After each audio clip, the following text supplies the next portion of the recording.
இந்த வீடியோவில் நம்ம லேஅவுட் மெனு பற்றி பார்க்க போகிறோம். இதான் லேஅவுட் மெனு. இல்லை இன்சர்ட் பேஜ் இருக்குது. டாக்குமெண்ட் நேவிகேட்டர் சொன்னேன் இல்லைங்களா, அந்த டாக்குமெண்ட் நேவிகேட்டர் ப்ளஸ் குறி ஆட் பண்ணிங்கன்னா இன்சர்ட் பேஜ் ஆகும். அதில் தான் இங்கே மெனு வாய்ஸில் கொடுத்துருக்காங்க. இன்சர்ட் பேஜ் கிளிக் பண்ணுறீங்க. Insert page dialog box open ஆகிருக்கும். அதில் உங்களுக்கு அந்த பேஜுக்கு முன்னால் பிஃபோர் வேணுமா அல்லது பேஜுக்கு அடுத்தது ஆஃப்டர் வேணுமான்னு நீங்கள் டிசைட் பண்ணிக்கலாம். அது பேஜ் இன்சர்ட் பண்ணும்போது உங்களுக்கு எவ்வளோ பேஜ் ஆட் பண்ணணுமோ அங்கே நீங்கள் இங்கே டிஸ்பிளே பண்ணிக்கலாம். 6 பேஜ் ஆட் பண்ணணும்னு வச்சுருக்கேன். 1 இருக்கு இல்லைங்களா பேஜ் நம்பர், அதுக்கு அடுத்ததுலேருந்து நமக்கு வரணும்னு கொடுத்துருக்கேன். டைரக்ஷன் போர்ட்ரேட்டில் வேணுமா லேண்ட்ஸ்கேப்பில் வேணுமா அப்படிங்கிறது நம்ம இதில் கொடுத்துக்கலாம். பேப்பர் சைஸ், பேப்பர் நிறைய வெரைட்டி சைஸ் இருக்குது. நமக்கு எந்த சைஸில் வரணுங்கிறத டிசைட் பண்ணிக்கலாம். நம்ம A4 கொடுத்துக்குவோம். A4ஓட வித் இது ஹைட்டு வித் ஸ்டாண்டர்டாக அதுவே கிரியேட் ஆகிக்கும். யூனிட்ஸ், உங்களுக்கு என்ன யூனிட்ஸ் வேணும், எம்எம்மில் வேணுமா இல்லை இன்ச்சஸில் வேணுமா சென்டிமீட்டரில் வேணுமா அப்படி நீங்கள் கொடுத்துக்கலாம். நம்ம எம்எம்மில் கொடுத்துக்குவோம். 6 பேஜ் கொடுத்து ஓகே பட்டன் கிளிக் பண்ணிங்கன்னா இங்கே 6 பேஜ் இடம் இருக்கும். 2 3 4 5 6 7 ஃபஸ்ட்டு ஒரு பேஜ் இருந்துச்சு. திரும்ப இப்போ 6 பேஜ் ஆட் பண்ணோன்னே டோட்டல் 7 பேஜ் ஆயிடுச்சு. அடுத்து லேஅவுட் மெனுவில் டெலிட் பேஜ். டெலிட் பேஜ்னா உங்களுக்கு அந்த பேஜ் வேண்டான்னு நீங்கள் நினச்சிங்கன்னா டெலிட் பண்ணிக்கலாம். இப்போ டெலிட் பண்ணுறீங்க, கிளிக் பண்ணிங்கன்னா டெலிட் பேஜோட டயலாக் பாக்ஸ் ஓப்பன் ஆகும். அதில் டெலிட் பேஜஸ் உங்களுக்கு எந்த பேஜ் டெலிட் பண்ணணும்னா கொடுத்துக்கலாம். அதாவது சிங்கிள் பேஜ் உங்களுக்கு டெலிட் பண்ணணும்னா இதில் கொடுத்துக்கலாம். அதே உங்களுக்கு நிறைய பேஜ் டவுன்லோட் ஒட்டுக்கா ஃபஸ்ட் பேஜ்லேருந்து 5வது பேஜ் வரைக்கும் டெலிட் பண்ணணும்னு நீங்கள் நினச்சிங்கன்னா அதுக்கு த்ரூ டு பேஜ் கிளிக் பண்ணிட்டீங்கன்னா இதில் எந்த பேஜ்னு செலக்ட் பண்ணிக்கலாம். இப்போ நம்ம 1வது பேஜ்லேருந்து 5வது பேஜ் வரைக்கும் கொடுத்துட்டு ஓகே கொடுத்தீங்கன்னா இப்போ 7 பேஜ் இருந்தாலும் 5 பேஜ் போக 2 பேஜ் மட்டும் பேலன்ஸ் இருக்குது. அடுத்து ரீநேம். இங்கே பேஜ் 1 டிஸ்பிளே ஆகுது இல்லைங்களா, அந்த நேமை நம்ம சேஞ்ச் பண்ணணும்னா இந்த லேஅவுட்டில் ரீநேம் கிளிக் பண்ணிங்கன்னா ரீநேம் உங்கள் என்ன நேம் நீங்கள் கொடுக்குறீங்க அதை டைப் பண்ணுறதுக்காக கர்சர் பிளிங்க் ஆகிட்டு இருக்கும். இங்கே உங்கள் நேம் கொடுத்துக்கலாம்.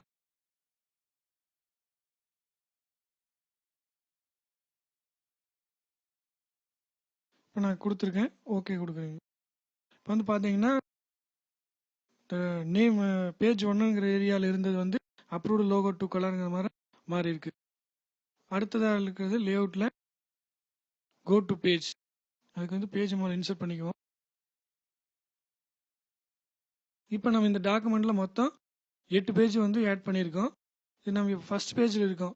நான் எனக்கு 5வது பேஜுக்கு போகணும்னு நீங்கள் நினச்சிங்கன்னா லேஅவுட் மெனுவில் கோ டு பேஜ் செலக்ட் பண்ணி கோ டு பேஜ், அதாவது எந்த பேஜுக்கு நீங்கள் போகணும் அப்படிங்கிறது நீங்கள் என்ட்ரு பண்ணிக்கலாம். 5 கொடுத்துட்டு ஓகே கொடுத்தீங்கன்னா இப்போ 5வது பேஜில் உங்களுக்கு மூவ் ஆகிருக்கு.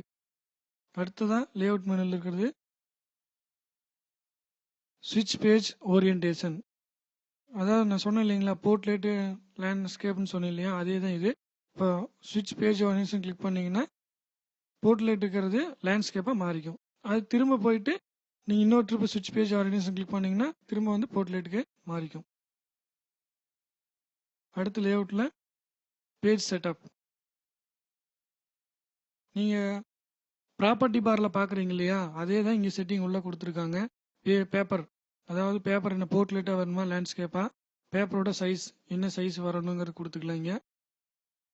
அடுத்து பேப்பரோட வித்தை நீங்கள் என்ன பேப்பர் செலக்ட் பண்ணால் டிஃபால்ட்டாக செட் ஆகிக்கும். அடுத்து யூனிட்ஸ், உங்களுக்கு என்ன யூனிட் வேணுமோ அதை செலக்ட் பண்ணிக்கலாம். ஓகே கொடுத்தீங்கன்னா இங்கே மாறி இருக்கு அந்த செட்டிங். நீங்கள் அங்கே என்ன செட்டிங் கொடுக்குறீங்களோ அந்த செட்டிங் மாறி இருக்கும். அடுத்து லேஅவுட்டில் பேஜ் பேக்ரவுண்ட். அதாவது இந்த பேஜில் இங்கே ஒயிட் ஸ்பேஸாக இருக்கு இல்லைங்களா, இதான் இப்போ டிராயிங் பேஜில் ஒயிட் ஸ்பேஸாக இருக்கிற உங்கள் நீங்கள் கலர் வேணும்னா வேறு கலர் மாற்றி வச்சுக்கலாம். அதுக்கு சாலிட் கலர் கிளிக் பண்ணுறீங்க. இங்கே பாக்ஸில் கலர் விண்டோ ஓப்பன் ஆகும். இதை நீங்கள் என்ன கலர் வேணாலும் சூஸ் பண்ணிக்கலாம். சூஸ் பண்ணிவிட்டு ஓகே கொடுத்தீங்கன்னா இப்போ ஒயிட்டாக இருக்கிற எல்லோவாக மாறி இருக்கும்.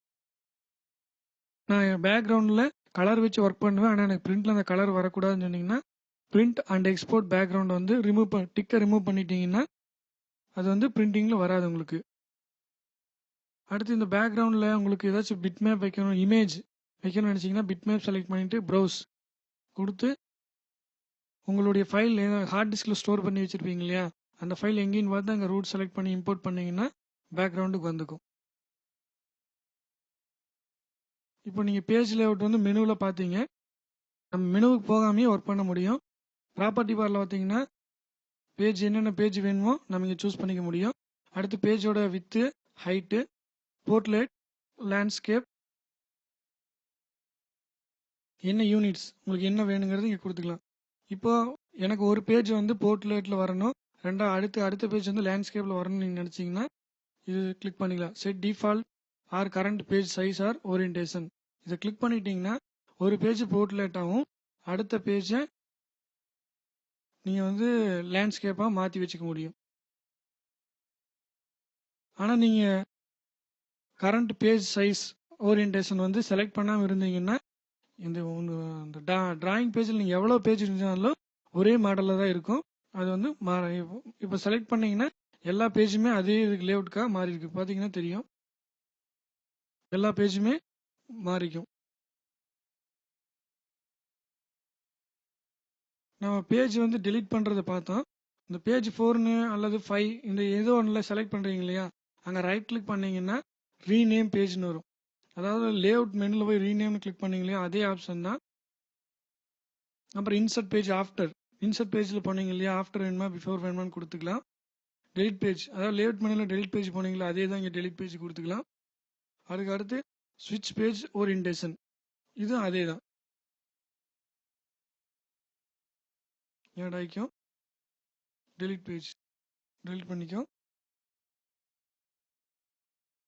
செலக்ட் பண்ணுறீங்க இல்லையா, அந்த நேரம் வச்சு நீங்கள் மெனுவில் ஒர்க் பண்ணுற எதுவுமே டயலாக் பாக்ஸ் ஓப்பன் ஆகாது, டேரெக்டாக டெலிட் ஆயிரும். Layout menu complete.